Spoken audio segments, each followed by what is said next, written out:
Okay, so is this your inbox? This is what your inbox looks like. Many of ours do. My goal here is to convince you that that's not a good idea, and you'd do much better if your inbox looks something like this, empty. So a couple of thoughts of why not to have an inbox full of emails. First is this: inboxes are organized by receipt time and not priority. There's no order there. The only order is when it came in, right? Second is important emails can get lost in that clutter. Third is once an email slips below what I call the Gmail horizon, that last email that fits on your front page. In my world, that thing's gone forever. I'm never seeing it again. And lastly is a full inbox is added stress. Now, you may not think so, but I believe our subconsciouses are trying to keep track of these things. They're worried, something in the back of your brain is worried that we're going to lose something, we're going to miss something. So I'm kind of got this low level anxiety all the time because I got this full inbox. So if you were to go through and say, each email, why am I keeping this thing in here? Here's a few reasons why we keep things in our inbox. The first one is, hey, there's a to-do, there's a tasker associated with this thing that if I don't keep it in my inbox, I'm going to forget. So we're essentially using our inbox as our to-do list. And like I said earlier, it's not a great to-do list. There's no prioritization to it. There's no order except for when it came in.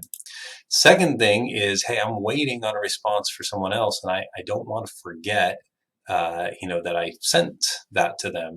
I'm waiting to hear back, and if I get this out of my inbox, I might forget about that. It'll just drop off the plate. Lastly is, I might need to reference some information in this email someday, and where should I keep it? I'll just keep it in my inbox. So I want to show you a few ideas on how I work through an inbox to get to zero, and I gave you the reasons already why I'm trying to get there. So here's an inbox, and we've got a few different things in here.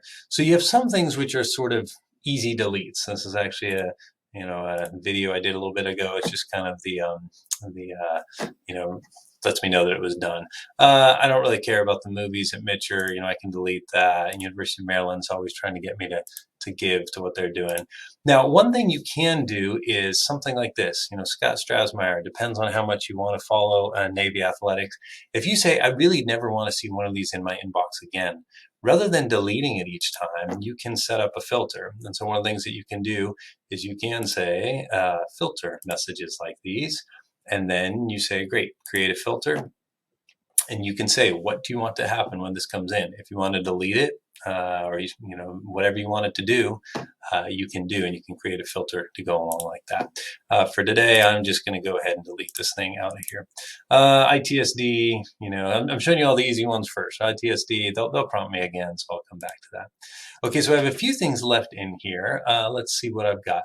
One of them, 1845 coffee. Hey, I like to know the hours for the coffee shop. I might need this again sometime. Let's see. So I just keep it in my inbox. That's not great. Or you could throw it in a folder. Here's what I love to do. Gmail's got this awesome archive function. Archive is special because I can hit archive here. It takes it out of my inbox, but it stays forever. So it's not deleted, it stayed, and it's searchable. So if 2 weeks later I go, I want to get coffee, let's see, 1845 coffee, there it is, updated hours, and I can pull it up right there. Gmail, the beauty of Gmail is how searchable it is. Okay. Here's another one.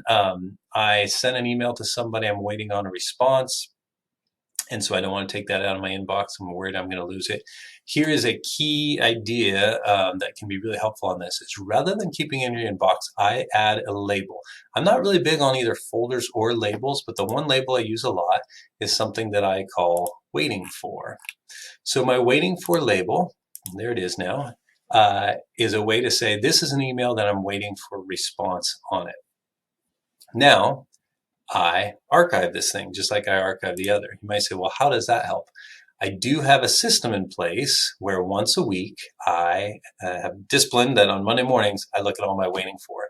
So I know that once a week I'm going to go back and I'm going to look at that. It's part of what I call my weekly review, which I got from a book called Getting Things Done. We'll talk about that in a second. But a little bit of discipline, but I say once a week, Monday mornings, I'm looking through a lot of different things, but one of them is all my waiting for emails. And that way I know once a week I'm going to get a prompt on that. So I'm not worried that's going to fall off the plate. And so there's something there. Here's the last kind. Ooh, this is a tasker from my department chair. I definitely don't want to lose this. What am I going to do with it? So like I said, a lot of us just keep it in our inbox as a to-do item. I don't like that, like I said, because it's not prioritized, all those kind of things. So here's what I'm going to do. You need to have some other system for managing your to-do list. Here's my system, and I have another video that I'll send an email about this as well. But my system, I break it out. This is sort of a template for I use, but I have kind of my master schedule for a day. I break the day down by 15-minute increments.